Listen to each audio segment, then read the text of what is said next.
Magluluto tayo ngayon ng dinner. Masarap kasi magluto talaga sa loob ng bahay yung lutong bahay. Para sa mga OFW ko na mga followers dito sa Facebook, panoorin nyo na lang yung aking vlog.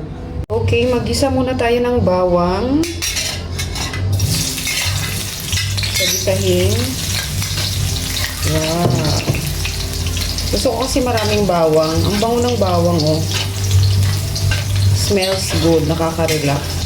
And then, kamatis. Ayan. Sarap. Sarap ng amoy. Maglagay tayo ng sibuyas. Medyo maaga-aga ako ngayon nagluto. Haluin. Hanggang maluto. Hintayin lang natin na na maluto na, saka natin ilagay yung munggo. Ilagay na natin yung munggo. Uy! Sarap. Ayan, masarap tong munggo natin. Ayan. Sagisa na natin. Wala na ako ditong ilalagay ng mga sahog-sahog. Ito lang, as in, ginisa ko lang yung munggo. Tapos, syempre, hindi ko nakakalimutan yung lagyan ng sabaw ngayon.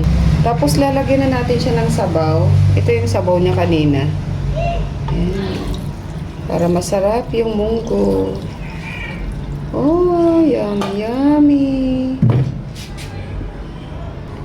Tapos, ayan. Halu-haluin lang natin siya. Mahilig ako magluto, guys, ng gulay. Nga lang, medyo busy na kasi mula nung naglipat na kami ng bahay. Mahirap.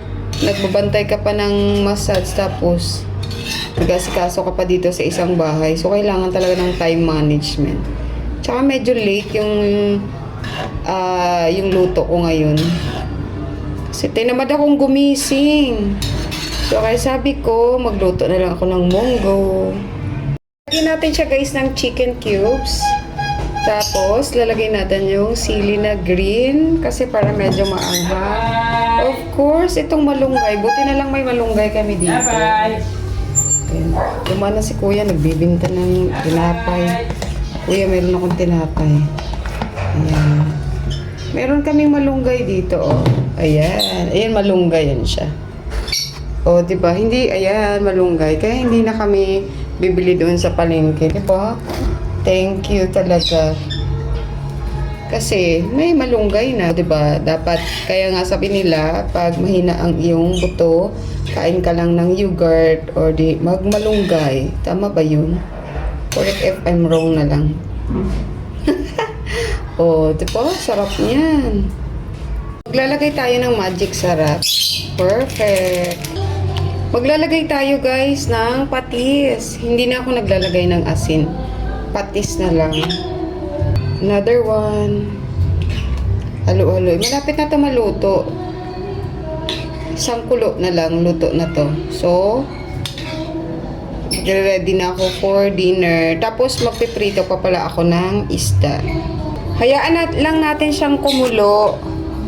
Ayan. Ang sarap, oh. Ang bango. Ayan. So, ano yan? Malunggay at munggo. Ayan. Sobrang sarap ng ating ulam ngayong gabi. So, masasarapan yung mga massage therapist natin as well as yung aking hubby, aking anak, at syempre ako kasi mahilig ako sa gulay. Meron tayo ditong isda na piprituhin pero actually nahugwasan ko na to. Hugasan na lang natin ulit.